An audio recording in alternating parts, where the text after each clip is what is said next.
camera holder, but hold on just a sec. But at the time, the frame was kind of, Yeah. and he kept going. By now, I mean, last week I just literally did that, except against the base. But then you just have to look. Oh, duh. It does use it uses this camera. So we can put it up here. It's much sturdier that way. Yeah. Well, look at that, David. Yeah. Wow. Why don't we do this? And that way we get more of it. It says orientation is locked. I'll take the device back. Okay, what's that? But once I get out of the way, You want? There you go. here, I mean, that's perfect.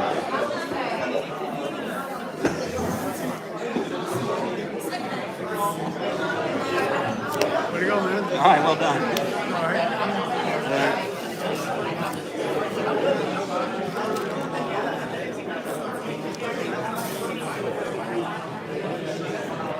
I'm going to type all this up. We're going to be rocking. This is great. Thank you.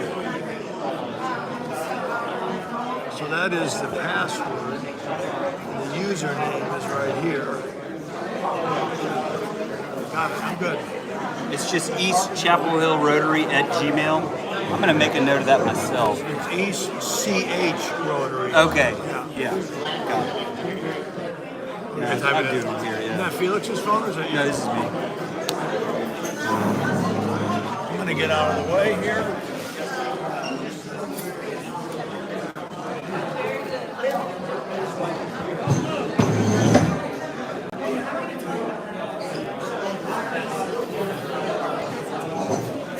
All right.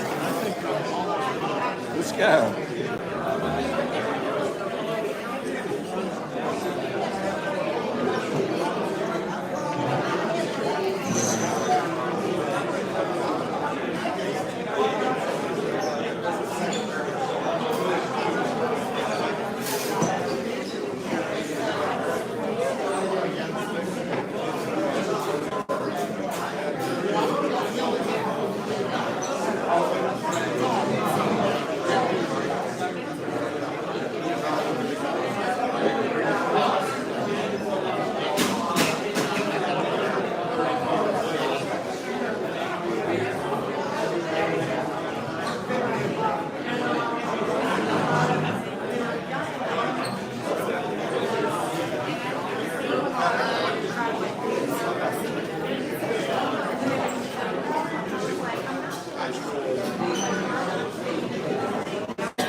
Good afternoon, everyone.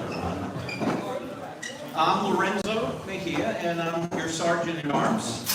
Thank you for coming to another great meeting of East Chapel Rotary. Do we have any guests? And are you our speaker? No. She's going to talk for 5 minutes. Okay, I'd like to introduce Ms. Ashley Tippins. She is the Executive Director. You can talk to us for a few minutes on the table. Thank you. Welcome. Do we have any other guests? Okay. Yes. Please, whoever, the protocol, if you're new, is if you have a guest, the Rotarian member, you're going to have a special introduction separately in a few minutes. Thank you and welcome. Any other guests? Do we have any visiting Rotarians? Okay. So please, let's take a moment, step away from our conversation and food and give thanks. To thank you for the meal before us and for the opportunity to join again in fellowship at East Chapel Hill Rotary. May we always be conscious of those in need, both people around the world and even people right here in town. And as we go through our daily lives, may those of us who have share with those who have not. May those of us who can do for those who cannot. May those of us who are loved love those who are not. And may we all live our lives so that the world is better off for what we choose to do. Thank you. I'm going to pass the fine basket.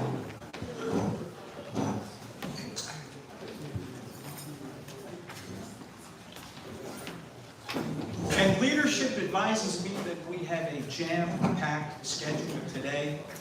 So sadly, that 3-act, one-man play with original score that I've been working on for several weeks is going to wait to another day. So I'm going to hand it off right now to our good President Felix.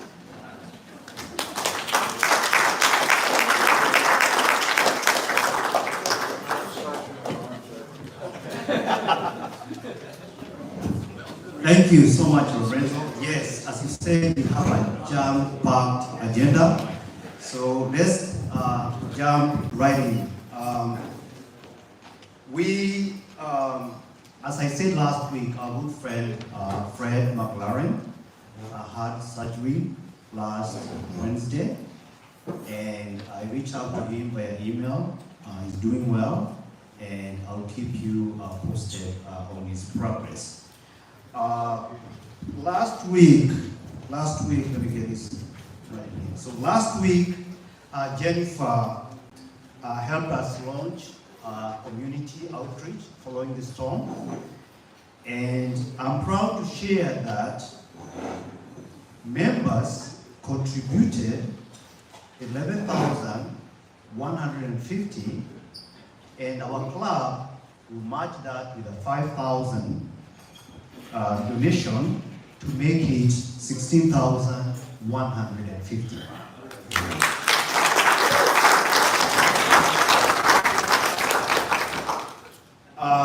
With that, I'll call upon Bob Ostrom to take a few minutes, talk about table and call upon Ashton to just say a few words. Felix, you just say that even though we met the match, people can keep giving. The need is still there. Yes, the need It is did not still solve there. the problem. The need is still there. And actually, Jennifer is also looking for a few people who can spearhead the volunteering so that we can rebuild areas that have been affected. There was other information on the Scarlet this week.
Cool.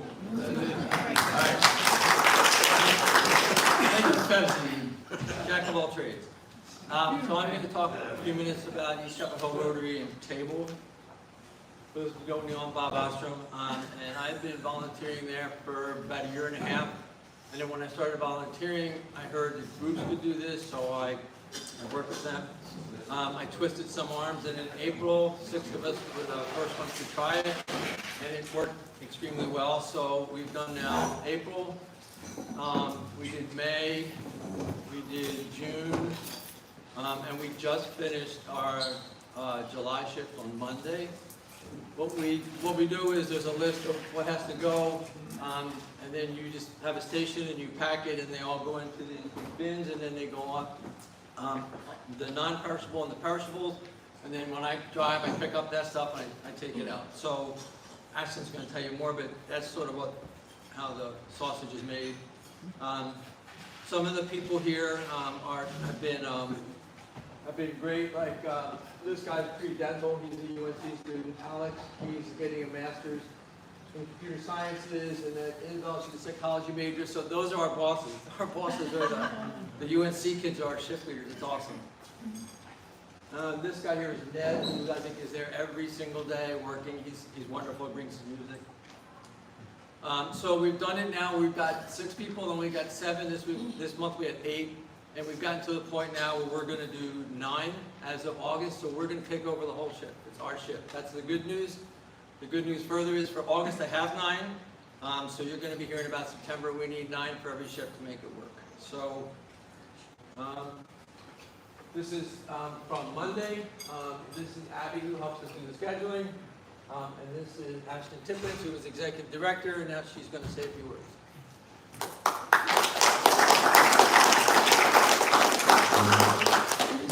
Thank you, Bob. And thank you all for having me. I really appreciate it. I'm going to very briefly try to paint the picture of the kind of the problem that we see in our county and what Table does. Bob has done a great job of kind of showing you what some of the volunteering looks like. And he asked me if we had other groups that kind of took over the volunteer shifts, but I think you all have been one of the most consistent and reliable. Because from time to time we'll have groups want to volunteer, but then they can't always get their members here. So I do want to take a minute and just thank you all so much for your consistency and reliability on those shifts. It does make such a huge difference. So in Orange County, there are about 36% of kids on free and reduced lunches. That's nearly 7,000 kids that are depending on school meals and may not have enough food when they're not in school. When I started 12 years ago at Table, it was 25% of kids on free and reduced lunches. And so that number has continued to increase over the years. And that's more than 1 in every 3 kids. So one of the things that we had kind kind of one of the things that we learned is like a kid in school can look to their right or to their left, and most likely one of those kids is on free or reduced lunches and may not have enough food at home. So, Table started in 2008 as a backpack program, delivering bags of food to kids through their schools and after-school centers. And in 2020, we actually shifted immediately to delivering bags of food directly to kids at their home when the schools closed. It's not something that we thought was going to be forever, but what we learned over that summer of 2020, is that we were able to provide more consistency, more food, more variety of food, reduce or eliminate the negative stigma associated with receiving food in some cases, and even connect better with parents. So we're now delivering to, we started in 2008 delivering to 12 kids a week. When I started in 2012, it was 150. We're now delivering to over 1,150 kids every week. We still have a wait list of over 180 kids. I know I'm throwing a lot of numbers at you guys. But we do. So we're increasing and serving more kids every single week, providing them with non-perishables and fresh food every single week. But then we have a wait list that we take kids off of, and then more folks will just sign up because that need just continues to grow. And as y'all know and see, it's a really incredibly challenging time for folks. So one of the other things I wanted to mention is that what's really important to us is not just providing food or any kind of food, but making sure that we're providing nutritious food.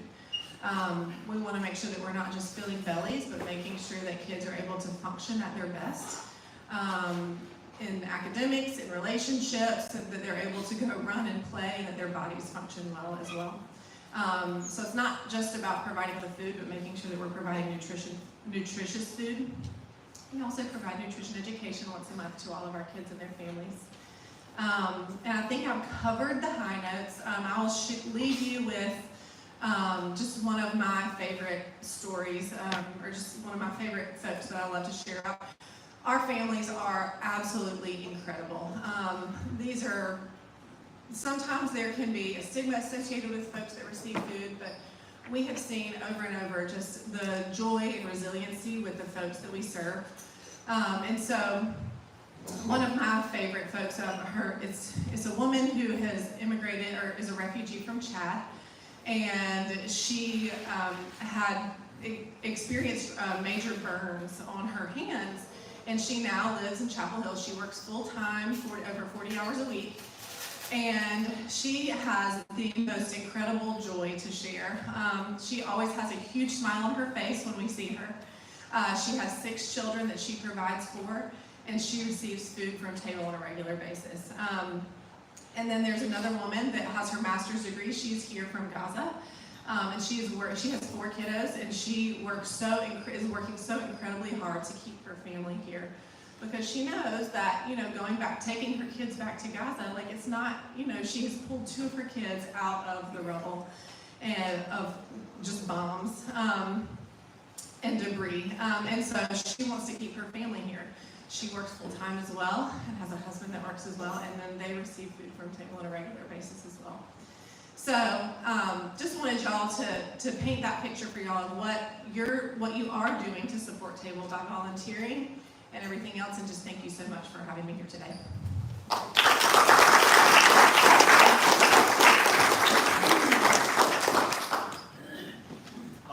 Before I call upon past President Pat Phelan to induct Jonathan, team, do you want to take just a minute and tell us about TSS? Not even a minute, but our signature service project, the Teacher Supply Store, coming up August 19th, 20th, and 21st. There are volunteer opportunities, but more importantly, there are financial opportunities, and the same anonymous, very generous donor from last year has put up $20,000 to match. Anything to do with that. We're trying to serve over 1,000 teachers, all cohorts, with $75, at least $75. So we'll get the link out to do that. It is echrotary.org/TSS Send it to your friends, to your family, to your business colleagues. Let's get there. Thanks, y'all. Thank you, Tim. We'll send that link again. All right. President Pat Phelan.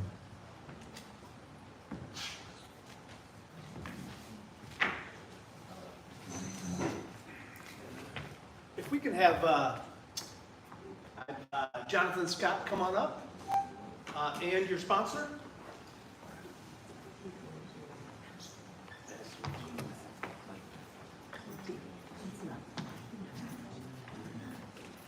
One of the special traditions of our club that has developed through the years is that the induction of new members is presided over by one of our past presidents.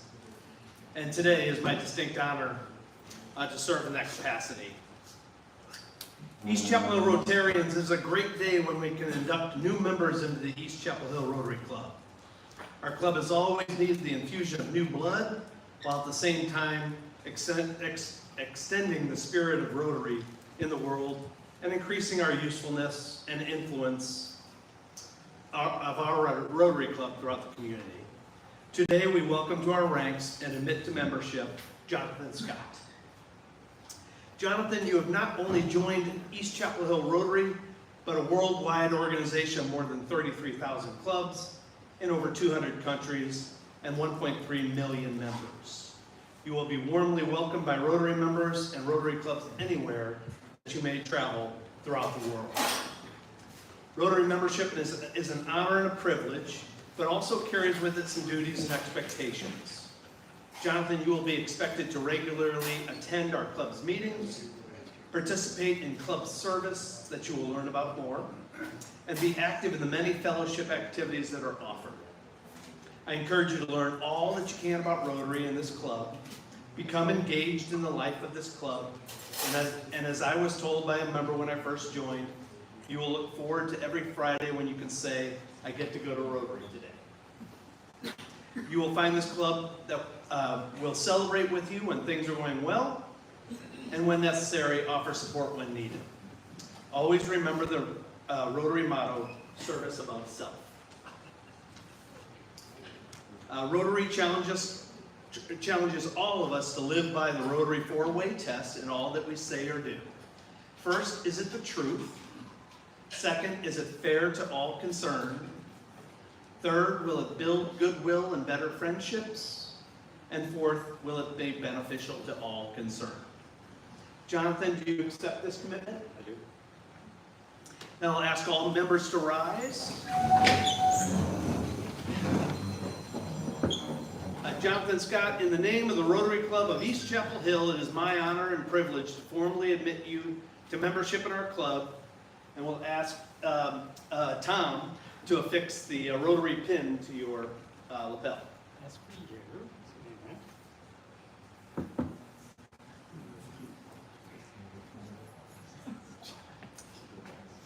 You can say ouch. If we can give him a round of applause.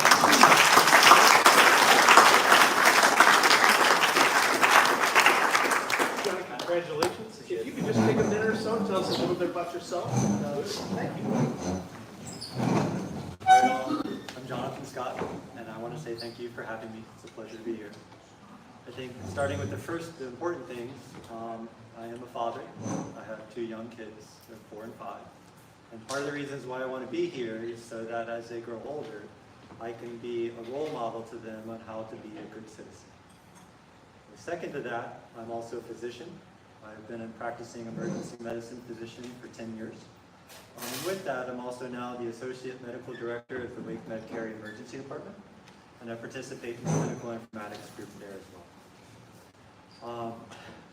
I'm also a graduate of NC State.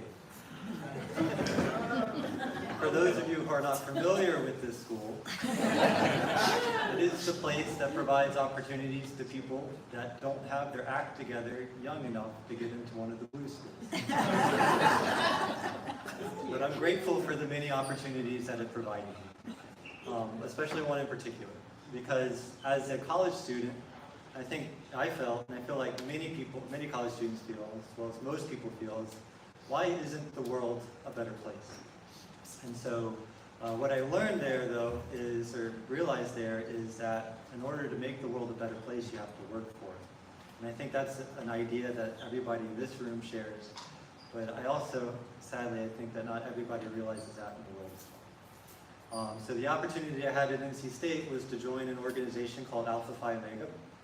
I hope many of y'all are aware of that, but if you're not familiar with that, that is a co-ed fraternity focused on service to the community.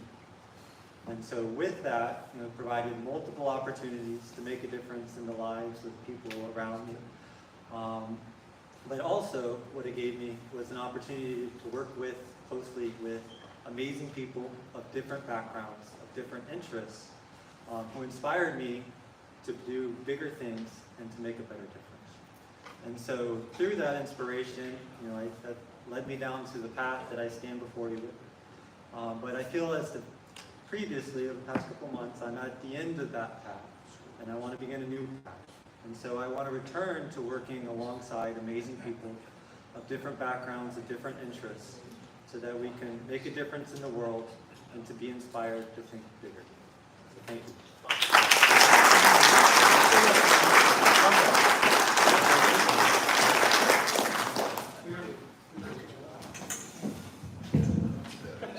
Thank you, Jonathan, and congratulations. So in 7 years and 85 more members, I'll finally catch up to Cliff Butler, but at least I started.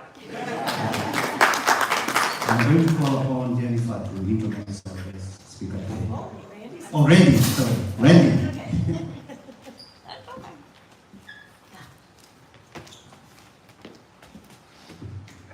Hello there, everyone. I'll just be loud because I'm short. For almost 10 years, Katie Murray has been an advocate, supporter, and the strength of our arts community here in Orange County. Katie is tireless, always there for our local artists and our local cultural organizations, no matter how big we are or small. No matter how good times are or the tough ones.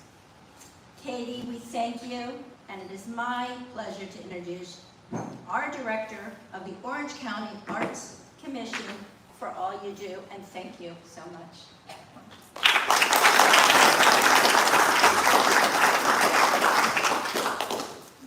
Thank you, Randy. I don't know about tireless. I'm pretty tired right now. All right, well, thank you for having me. Thank you for feeding me. This was a lovely lunch, and I've already gotten to know some new folks.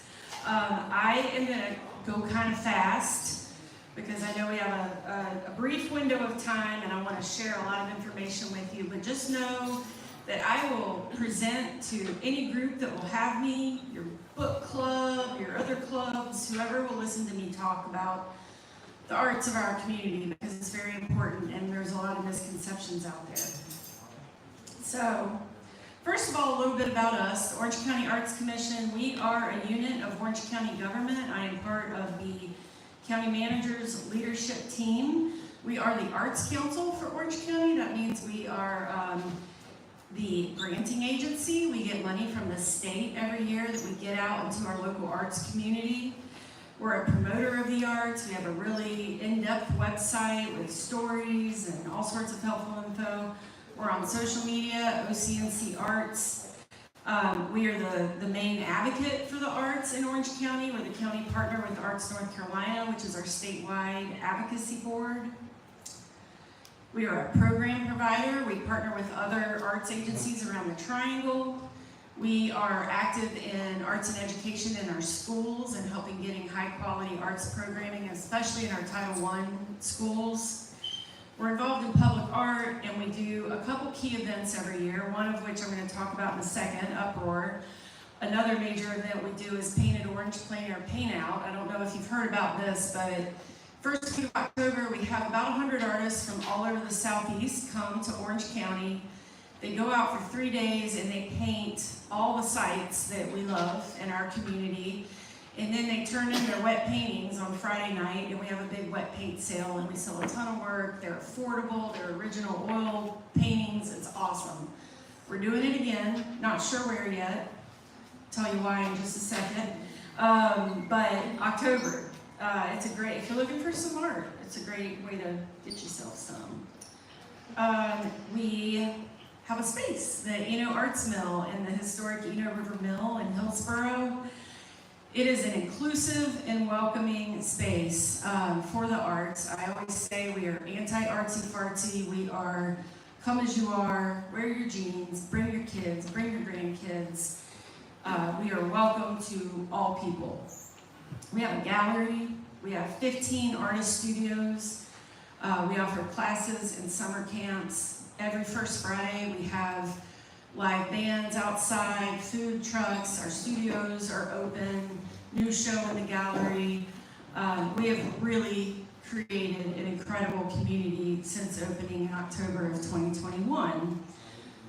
And this is us last week. So the building that you see on your left, that's our space. The building you're looking at directly across is the Expedition Charter School. That is about 5 feet of water right there. So we lost everything. The Expedition School lost everything. And it was a whirlwind of a week. I've never been so sad and devastated and also so thankful. As soon as I saw what happened Monday morning, I put out a call on social media and said, all hands on deck, we need help. And just Monday alone, we had over 100 people show up and do gross things and bring us food. And I've never felt so much love, and I've never been so thankful to be a part of this community. I'm just overwhelmed with gratitude. So one thing to know, in addition to, we lost everything pretty much, but we are part of the county, and this is when that is a really good thing, because the county is going to, we're funded by a tiny percentage of hotel tax, but Orange County has committed to finding the resources for us to rebuild and restock and resupply, which means all the money we're raising is going to go directly to artists in our community. Our artists at the mill, we have 15 artists. These are not just hobby, painters. These are small businesses. These are people who their artwork is how they put food on the table for their families. So we have 15 small businesses at the mill that have lost everything. None of them had flood insurance because the building is 139 years old and has never flooded. So it's just bonkers. But we're getting through. We got completely out by Wednesday afternoon. We got our summer camp set up in a remote location. We're raising a ton of money that we will start getting back out into the community. So I encourage you to support us if you can. That's a QR code. You can also go to our website, artsorange.org/give. And all money that is being collected right now will go to support artists in our community. And not just ours. We have people that have lost their cars, Carver, Chapel. We all were just devastated, and people lost their homes. So we're going to try to make a difference. So back to how we're funded. We are funded through a tiny portion of hotel occupancy tax.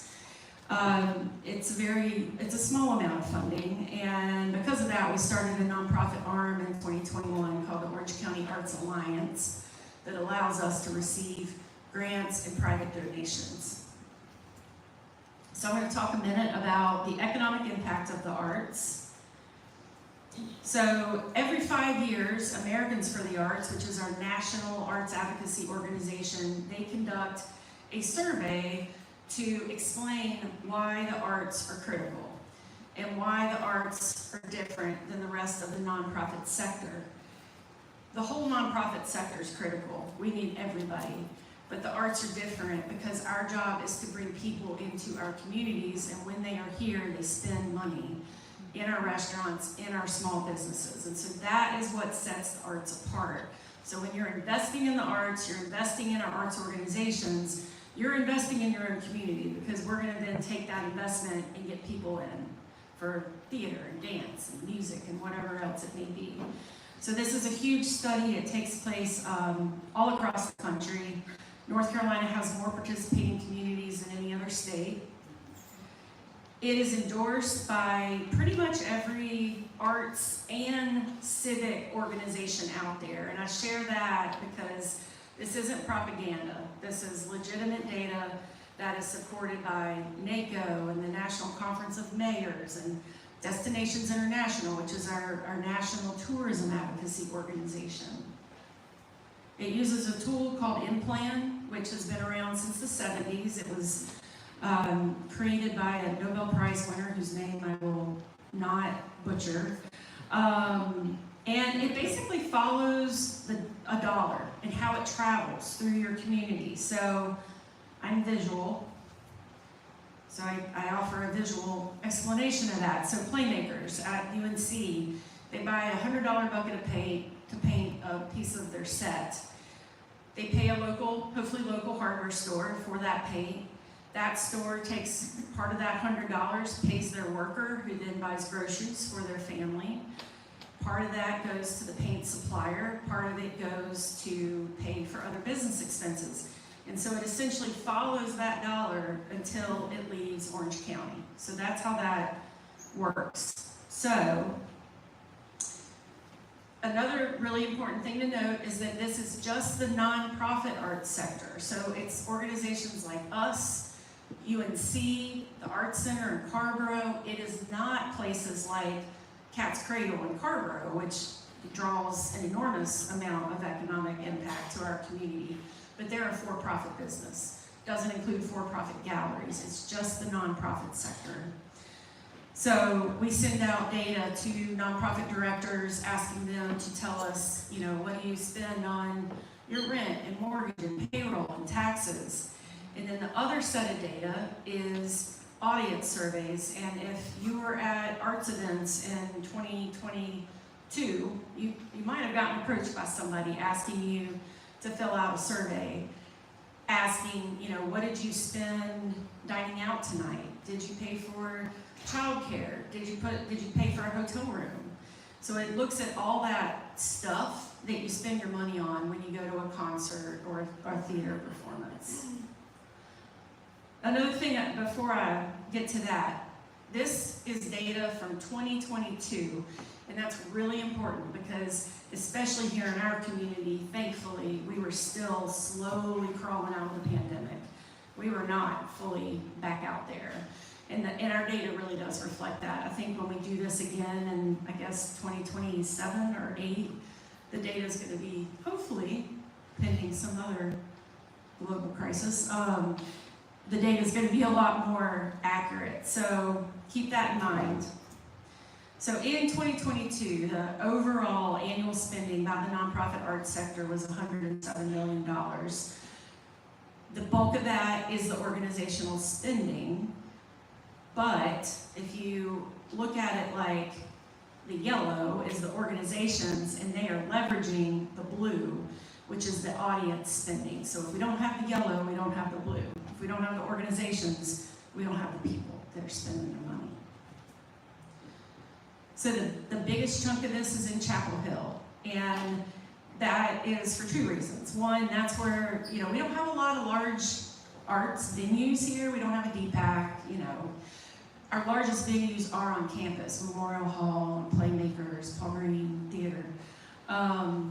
So there's that, but there's also like the Arts and Sciences Foundation alone has a $30 million budget. They're a part of this data, so it does kind of skew it a little bit.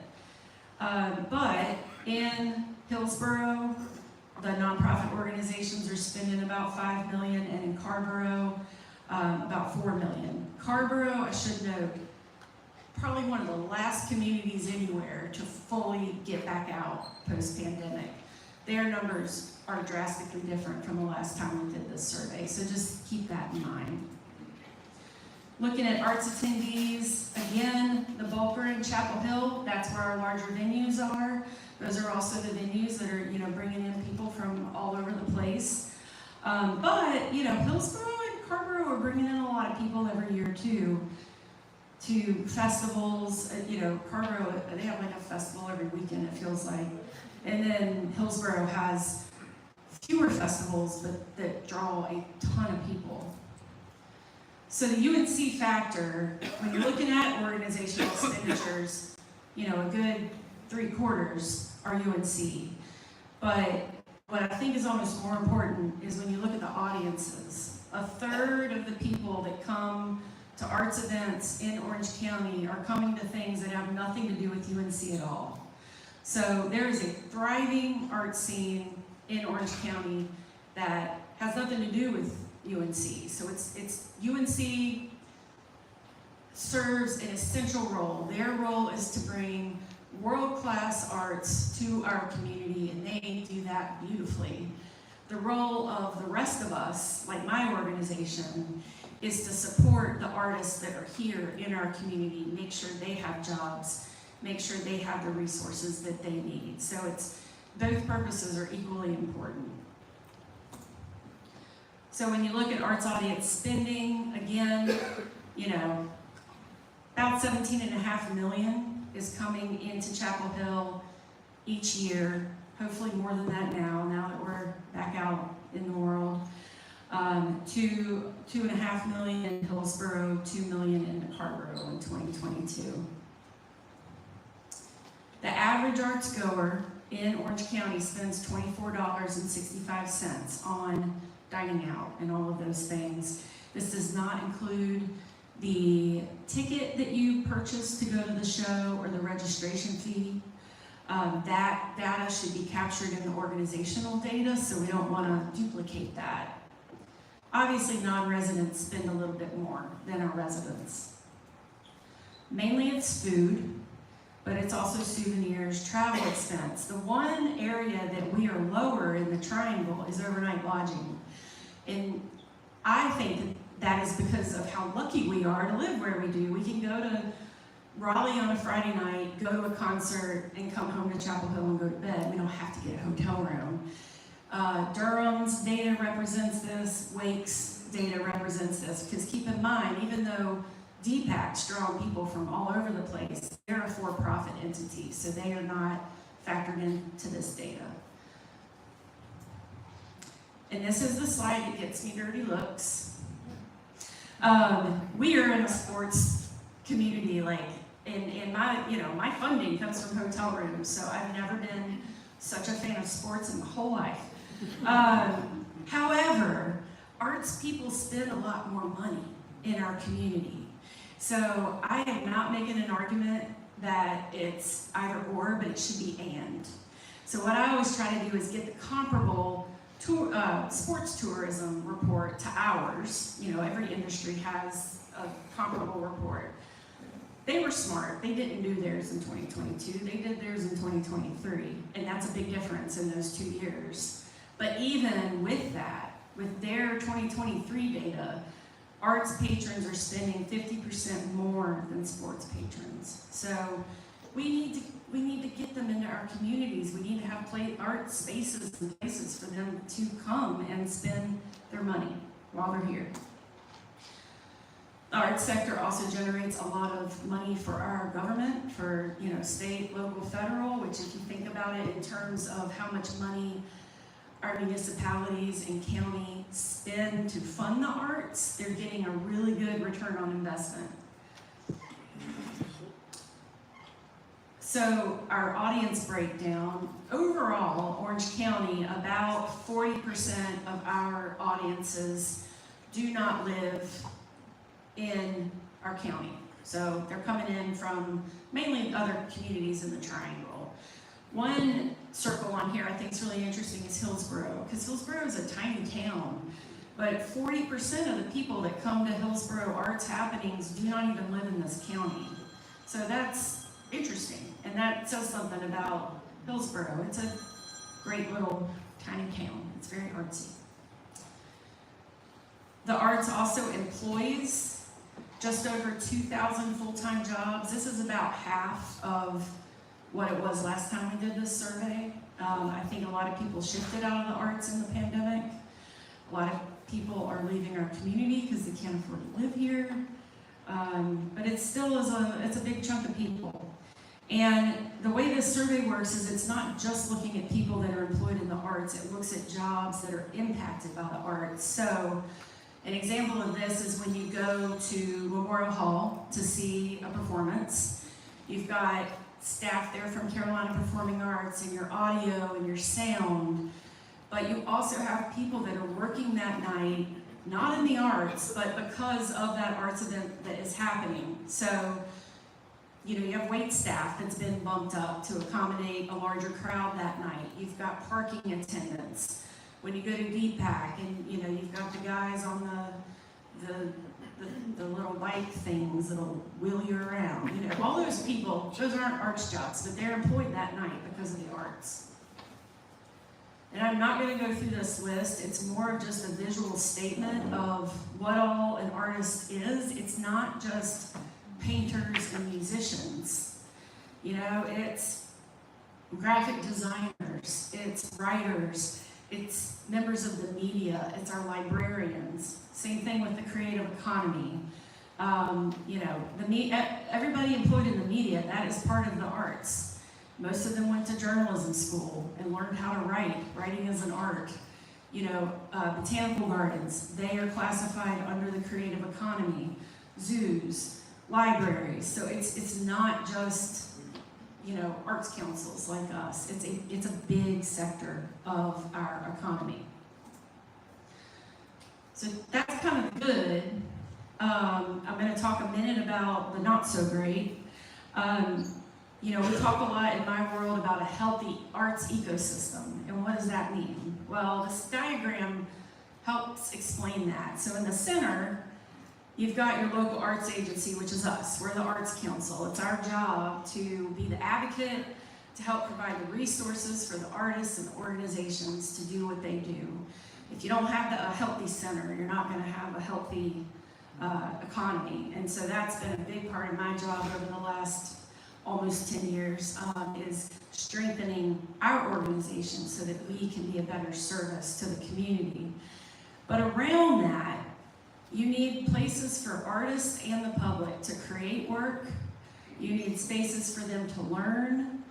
You need spaces for them to work. That's where the Eno Mill Studios come in. Those are the only art studios in Orange County, other than a couple one-offs here and there. We are the only art studios. And then most importantly, you need places for them to live. And the affordable housing crisis that we have in this county absolutely affects our artists.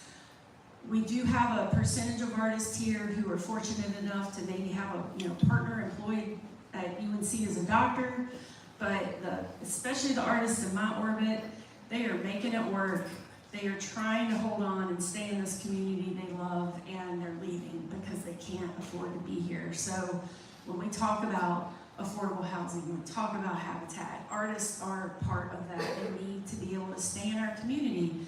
They're our heart and soul. They're what makes us who we are and makes us different and keeps us from just becoming a sterile suburb. So we got to keep our creatives here in order to keep our soul. So what we are doing to help that, and by the way, this background picture is from our studios at one of our events. We need to better support and retain our creatives. We need to pay them a living wage. We need to stop asking artists to donate their time. You know, you wouldn't ask your accountant to donate their time. We can't ask artists. That's how they're making their money and putting food on the table. So let's stop doing that. I would love it if we could better involve the artists in our community planning. A lot of larger cities are catching on to this. Artists are brilliant problem solvers. New York City has an artist in residence in their solid waste department. Minneapolis has an artist in residence in their planning department. Artists are creative. They think of creative solutions to problems that span all types of service organizations. And then we need to support the agencies that are employing the artists. So the Arts Center in Carborough, they are the largest employer of artists in Orange County.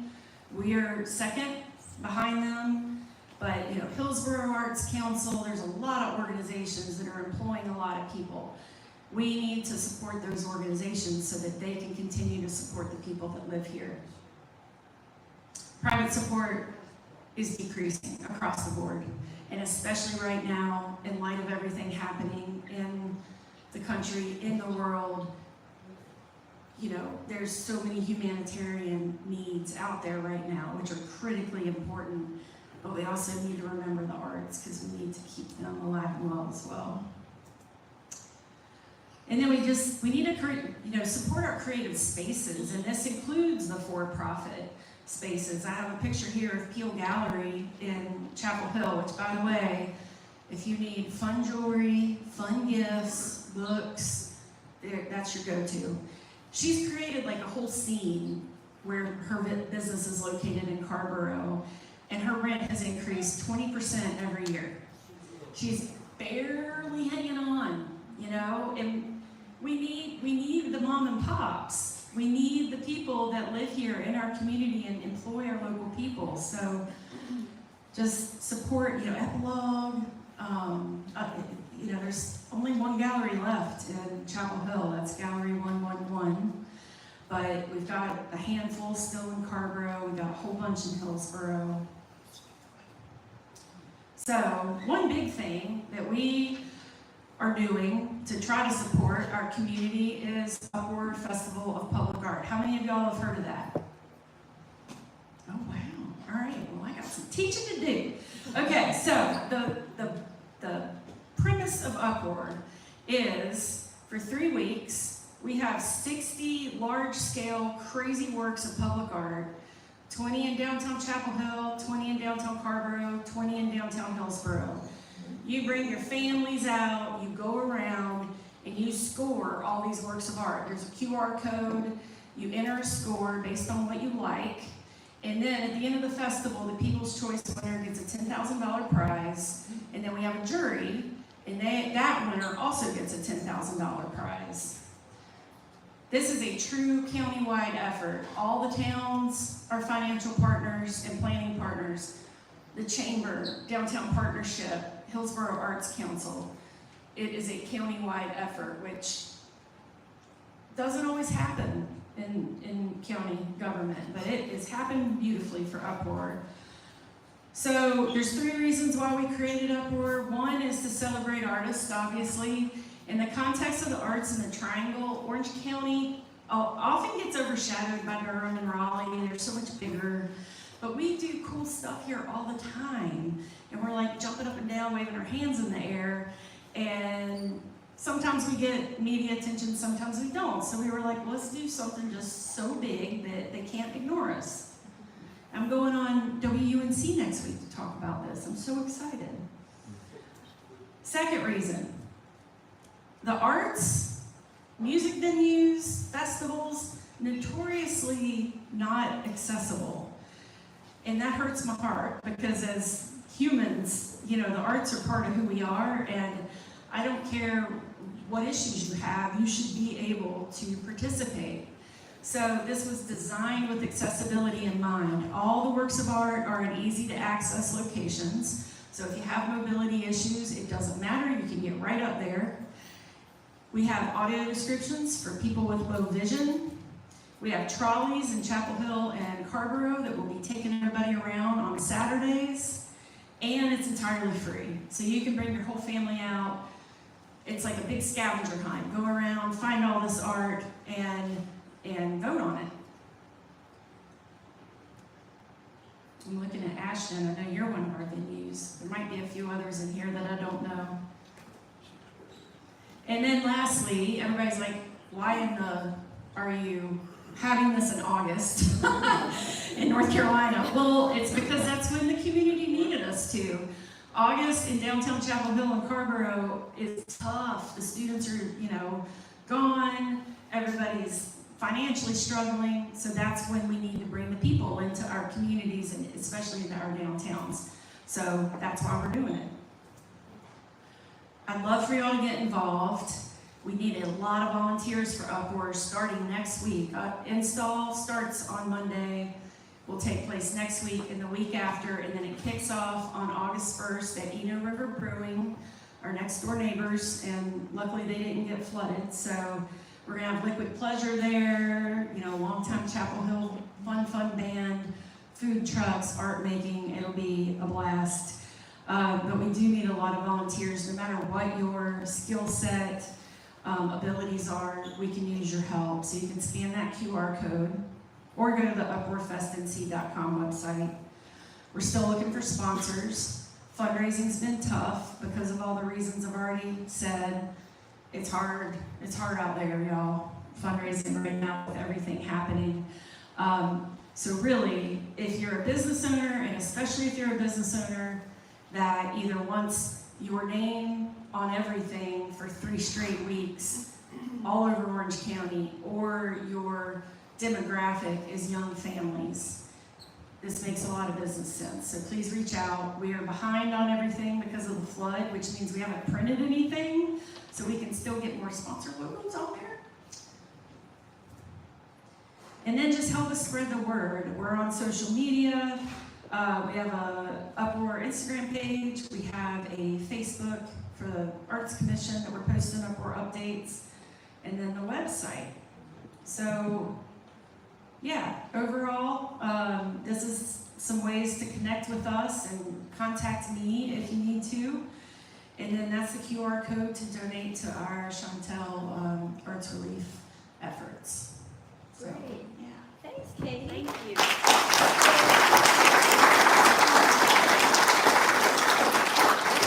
Anyone have any questions? Closer with.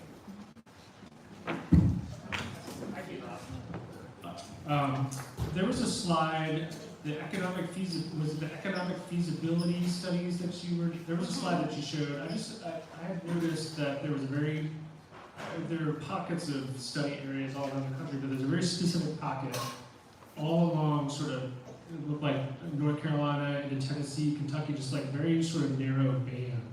Are these communities that have raised their hands, or how is that?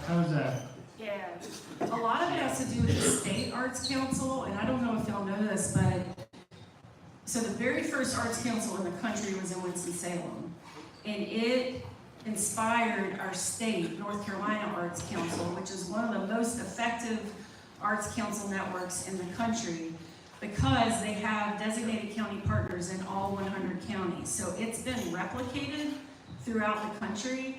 And this study is a result of that, because we have our Arts Council saying, hey, you got to be a part of this. And we've partnered with Americans for the Arts to get a discount, so it's cheaper to participate in.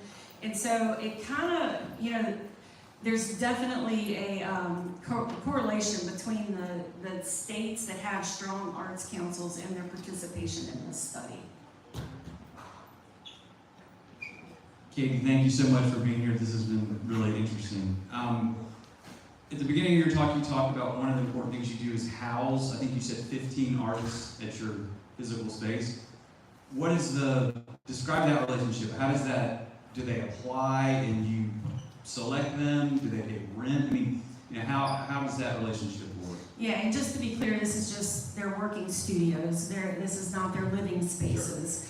But yes, they apply, and it's not a first come, first serve. We are very careful in who we bring in, because we want a diversity of all types, you know, demographics, but career level. We've got people that have been doing it for 30 years, and then we have people that are just starting out. We have all ages. We have all mediums. You know, we don't want all 15 to be painters. So it's very strategic. About half of our artists are people of color. About 60% of our artists identify as a person of an underrepresented community. And we literally have like everything from knitters to apparel designers to painters to sculptors. So it's, and our youngest artist is 22, and our oldest artist is well into his 70s. So it's and they sign a year lease with us. Then we have someone right here. Yeah, I wonder if you could just tell us a little bit. I'm sure that, you know, you've got the 15 residents, artists and residents rather, but I suspect the organization probably also has some core services that you provide. Big things, like my sister is a sculptor, and like foundries are hard to find. Yeah. So could you talk a little bit about what kind of infrastructure you provide for the people that want to use it? Yes. So one key role of my job is telling people when they reach out and say, I need a foundry, I can say, you need to go to Liberty Arts in Durham. And, you know, just keeping tabs on our Triangle art scene so that we can point people to what they need. But our core roles in the community are as a funder and as a resource of information and as an advocate, doing things like this and helping our community better understand, why the arts are important. And, and we were the second relief fund in the state after when COVID happened. We raised $150,000 that went out into our arts community, and I'm feeling really bad right now because I should have a whole bunch of resources out in our arts community right now to get through these times, and we're at the heart of the destruction, so I'm running a little behind. Cynthia? Yeah, tell us a little bit about your product mix in the sense, obviously, if you have artists, if you have painters in Orange County, you support painters. But what would you like to have, or what conceptually are product offerings that you wish you could have to make it a better, more robust environment? Yeah, a resurgence of Film Fest 919. We have every kind of artist in this community that you can imagine. We just need more space. So I would love for us to have a foundry in Orange County. I would love for us to have a dark room. Analog's big again, we have all this stuff in storage. We have a ceramic studio in storage. We just need the space to be able to do it. There's a venue at the Eagle River Mill called the Cloth Mill. It's a wedding venue. It's gorgeous. And the mill asked us to take it over to become a performing arts space for our local theater, dance, music scene, which we were prepared to go to the commissioners in September and ask for permission to do. And now the Expedition School's moving in there. So that's on hold, which is fine. But that's the other thing. We desperately need performance space. And I don't mean like touring music venues. We have a lot of those. We need places for our theater groups, our dance groups, our musicians to be able to rehearse. Right now that's churches. And proper performance space so that, our local theater groups can have a proper stage and a proper backstage to be able to do their thing, and they're not trying to make a school gymnasium or a church work for them. Can you tell us a little bit about last year's Upward winners, and does the People's Choice winner ever coincide with the jury winner?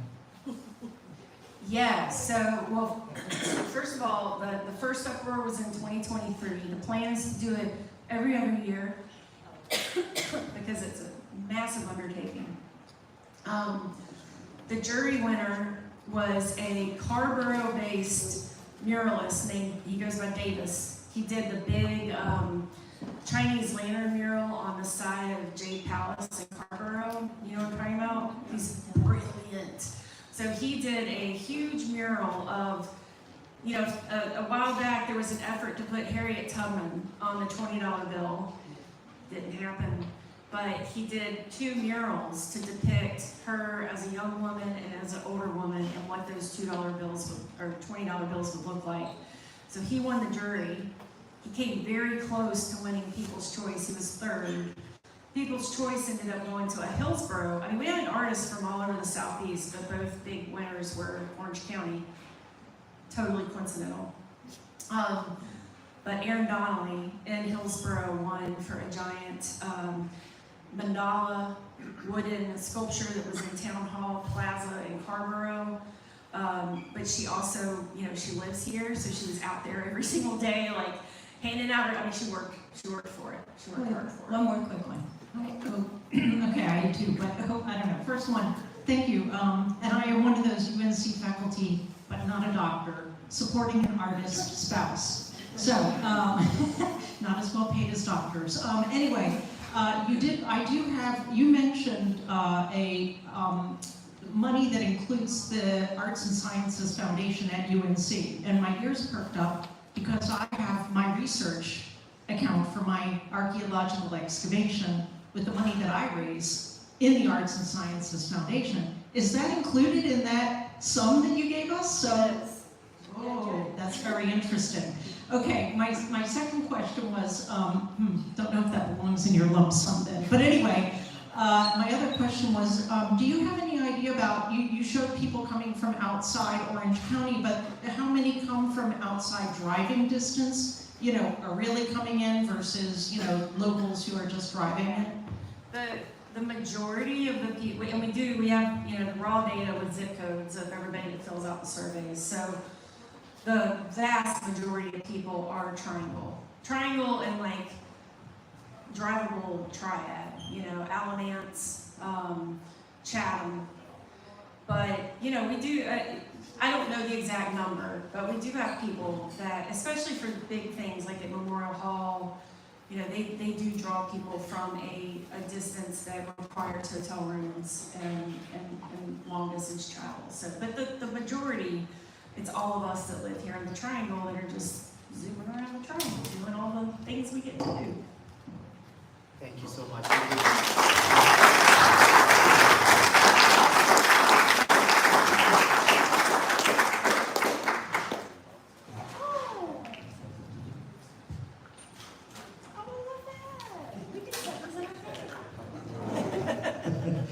Thank you so much for coming. We'll see you next week, same time, same place.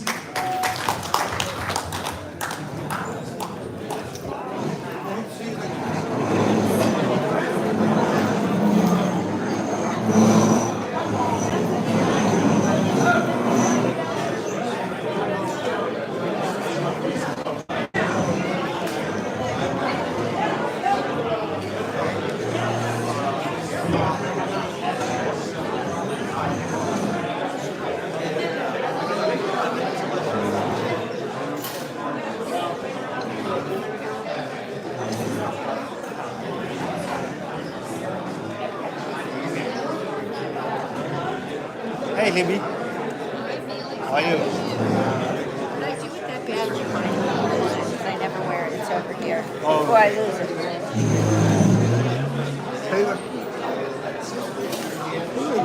Program you're trying.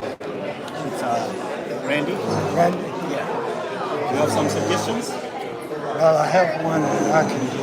Oh, that would be nice. Thank you. Yeah. I'll talk to her. Okay, talk to her, please.